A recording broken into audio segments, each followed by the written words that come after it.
underground base. Again, a rough sketch of mine, drawn within 48 hours of the experience from memory, completely conscious memory of being in this hazmat tented environment. And this is artist Bill McDonald's redrawing of my experience.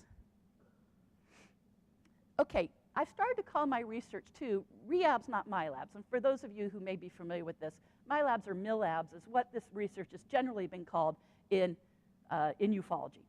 That term was coined by Helmut Lammer, who wrote a couple articles for the MUFON Journal and then put out a book called My Lab's Military Mind Control and Alien Abduction. Again, because I think it puts so much an emphasis on it being military, and I feel this is a huge part of intelligence community too, I thought that didn't apply, and it fell really short of explaining why. So I started to call it re-abs, which I'll explain. And also because there were misidentification problems and incorrect assumptions. The assumption with MILAB or MILAB is that all abductions are military only and there are no aliens. Well, as I pointed out earlier, that's not the case. It's because there's real ET experiences. And then a couple of people have said, well, it's all mind control. And then and that my labs were false abductions from the abduction research community, the idea that my labs are actually aliens and whatever, screen memories and, So, and I said, well, wait a second. None of this applies to this evidence I'm getting. So while re-abs does mean re-abduction, okay, means being re-abducted by the military, it also means re-abs, or the reverse engineering from abductees. So I call it re-abs because that refers to reverse engineering of abductees. And there's a new formula for a more correct perception: crash retrievals plus reverse engineering plus abductions equals re-abs. And I'm about to set out to explain all that. I want to say real quick that there's no dereliction of duty here. Globally, these guys are just doing their jobs. Trust me, I'm not making excuses for them. It would be a complete dereliction of duty if they were not involved. That is, if they're supposed to be defending us. I'm not defending what they're doing, but why, and what they're doing is obviously absolutely criminal. Anything happening to that many people worldwide would still warrant an intel agency interest, obviously. And not to mention, what part of abductions would they be most interested in? The technology. Why spend so much time and involvement on the abductees? Again, the technology. They would want to know, I'm going to skip through this a little for time here, how does the technology work? Could some of these abductees know something? And ultimately, they would be wanting to get their hand on the technology to somewhat level the playing field with the ETs. There are 4 categories of information that the Covert-ops ET information management people are looking for as reported in the re-abduction experiences. There's ET motives and agenda, ET and abductee genetics, ET and abductee psi abilities, and ET technology. These are primarily the 4 things I'm getting. Richard Dolan once gave a talk, and his write-up for the talk that he gave, I'll tell you the title of the talk, was After the Retrievals, the Covert Program to Replicate Alien Technology. This will take a while to read, but I just want to paraphrase it. He said, attaining a UFO is one thing.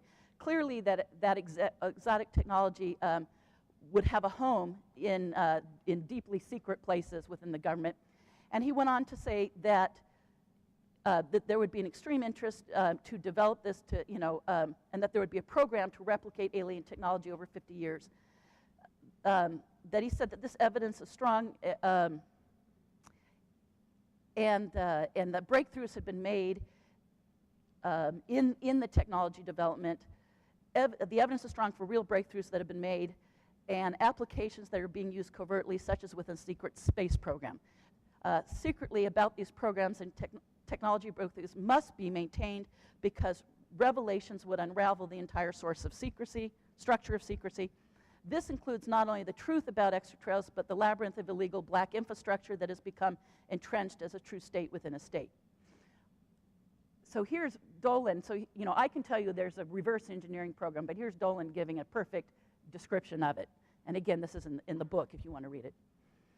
What does the Covert-ops ET information management people want to reverse engineer from abductees? Well, why would they want to do that? Here we go. What makes us an abductee? Why are the ETs interested in us? What is it about our genetics that they're interested in? Have we had any genetic enhancements? What do we know about ET motives or ET agenda? What mind control procedures can they learn, develop, or practice on us? What are our psi, paranormal abilities? Have they been enhanced? How do we do ET psi, like telepathy and telekinesis? What are our mental abilities? What have the ETs told, shown, or taught us? What do we know about ET technology, like propulsion systems, navigation, or weapons? How do we operate ET technology? Can we operate a piece that they hand to us? What types of training procedures can the humans develop from us? What medical info can they develop from what we know or from our physical bodies? What can they practice on us? How do we process and or retain ET information? How do we adapt to the ETs? How do we adapt to living with our experiences? And what can they duplicate and apply to our human technology or to our human personnel? The previous questions came directly from abductees' accounts of what the interrogators asked them during the re-abduction scenarios. They make logical sense when you follow crash retrieval and reverse engineering developmental curve. First there were retrieved alien craft, then there were retrieved components, and then there were the pilots and the operators, the technicians. These individuals would otherwise be known as the personnel. It's logical when you develop the hardware, you're left with asking, who's going to operate it and how are they going to do it? Certainly, those involved with the management, these covert-ops, thought to consider personal accounts of those with first-hand, hands-on ET tech experience. Those who may have operated it, worked its components, navigated, or flown it. Of course they would have. Let's suppose that crash retrievals are about having ET tech, and reverse engineering is about having human tech that does what ET tech does, or at least mimics it. Then reverse engineering crashed, shot down, or retrieved alien craft is not just about having ET hardware, but about having human tech that does what ET tech does. If reverse engineering the abductee is, reverse engineering the abductee is more about having personnel that are able to do what abductees are able to do. If reverse engineering the craft is about the technology, then reverse engineering the abductee is about the personnel. Or better yet, it's about the personnel and the technology. Because when covert ops personnel question the abductee, they get both technical information and operational information. Another way to look at it is you need a hybrid person to operate a hybrid technology. Well, no wonder there's a covert interest in abductees' genetics as well. Or maybe a little more accurately, you need a hybrid functioning person to operate a hybrid functioning technology. Why are they developing this technology? Well, the covert ops efforts to get their hands on it, I've come up with a couple of reasons. I'm going to go right to those. These are what I surmised were the reasons. Militarism. The old military mindset may be at work here and would certainly apply if the covert ops community thinks ETs may be a threat. Whether preparing for a hot war or a cold war with ETs, it justifies a whole lot of black project spending. Even if they're only preparing for some possible future scenario, then it could be seen as justification enough for military buildup in the form of ET tech. Politics. They may be attempting to, as I said earlier, level the playing field and hold their own with the ETs, or working towards eventually joining some galactic community. So political reasons with the ETs. Economy. The bottom line may be the bottom line. ET technology would be potentially lucrative in preparation for commerce and trade with ETs, as well as in military, industrial, complex development and application for more mundane uses, let alone the economic potential from the advancement of military technologies and any development of breakthrough ET-related technologies. I heard an insider say about a year ago that ET technology is an infinite source of wealth for those managing the information and for their secret programs. Real quick, just a brief mention about the researchers. I have more information in the book about the different researchers and where they stand on the subject. I didn't want to get into it in depth here, but here's just kind of a couple notes that I think are important. John Mack was really supportive of my research, thank God. And I interviewed him, and he gave me this great quote. For time's sake, I'm not going to read it, but again, in the book, I'm so grateful to him, and he definitely had cases of this and talked to me in depth about it. Carla Turner inspired me to go forward and do this. Early on in my research, Carla said, Melinda, you must do this. You must go public. You must go forward. And she was a huge, huge inspiration to me. Both of these people, of course, greatly missed by this community. As I mentioned before, Joe Montaldo, I'm only going to mention him because this is a very new information I got from him. ICAR has over 8,800 on-the-file abduction cases, 800 cases with harassment surveillance, 800 cases, 450 cases with re-abduction, and he said more than half of those, the abductees claim they were handed off by the ETs to the military. He has 7 cases of mass military abduction. These are hundreds of abductees being taken together by the military. Him and his wife, Linda, were involved in one of these incidences in Florida where there were hundreds of abductees with the military at one time. He has 50 to 75 international cases of covert ops in mostly allied nations. I'm going to go past this. I'll just jump to the bottom. A lot of the reason why major abduction researchers are not paying enough attention to this is I can't help but wonder if it's due in great part to their misperception having led, as I said before, to a military in lieu of ET's concept instead of what the experiences show, that it's a military because of ET's concept. To me, this is some of the greatest research in favor of the reality of abductions. I'm going to talk about evidence really quickly. There's evidence for ET abductions in general. Punctures to the skin, bruises, cuts, x-rays people have had, needle marks, scars that appear healed overnight, burn marks on the body, implants that have been removed, gynecological, urological problems. People have taken lie detector tests, documented missing time accounts, witnesses to these experiences, mass group abductions, and of course, a great deal of collaborating stories amongst the abductees. Here's just some really quick pictures of evidence for ET abduction. Needle mark, scoop mark, double scoop mark. Guy had one scoop mark, was re-abducted, got another. Again, this is in my notes. Unusual burn marks on the hand.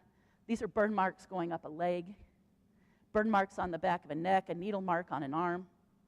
This is someone who had a dusty television set, remembered that the ETs had touched the television screen, and the next day looked and found that they had marks left in the dust on the television. So this kind of environmental effects, very normal in abduction research, a lot of environmental evidence. Of course, implants removed. These are from the work of Dr. Roger Lear, two possible implants that have been removed. And then there's evidence for covert ops involvement. Bruising after the experience, physical symptoms, telephone interruptions, mail tampering, being followed in your car, agents taking photos of you, break-ins to your home or office with photos and documents missing, direct in-person confrontations, eyewitnesses to all these events, photos of helicopter flybys, black helicopter incidents, being drugged and then having medical lab tests done later showing you were drugged. I know of 2 cases that did this. They have the medical lab tests showing they were given exotic drugs that remained in their systems, weeks after the event. Being watched and or followed, seeing an installation where you were taken and later verifying its existence, and information matching to underground base, and of course, insiders that have confirmed the accounts for the abductees. Here's just some of the evidence for this. Black helicopter harassment, another black helicopter incident. These were photographed by the abductees. This is interesting. This is one of my cases. A gentleman was taken from his home. He's staying with his brother. He gets out. He's in the shower that day. He gets out with a towel wrapped around, goes into the hallway. There's 2 guys in camouflage waiting in the hallway. They drug him and take him, and they also drug his brother. They don't take his brother. His brother wakes up hours later, sprawled out on the master bed after having woken up from drugs. When he wakes up, this guy is gone. This guy shows up later, is locked out of the house and can't get in. But he remembers the guys in camouflage uniform leaning up against the wall. And his brother said the guy had his foot up. And sure enough, the military boot left a footprint on the wall. So this is a photo of the boot print. This is another case. This gentleman fought with one of the guards in one of his experiences, just argued with them, told one of the guards off. It's the guys. He told one of the guards off for mishandling him. After they left the room, the one he told off came back, and when no one was around, punched him in the groin. And he developed a hernia, and this is an x-ray and a medical report from the hernia he developed as a result of being punched. People, of course, see uniforms, and we're able sometimes to verify those uniforms, what branch, what they look like. Often what is mostly reported to me, in my cases, is naval uniforms. These are patches that have been seen. People are befriended by insiders often.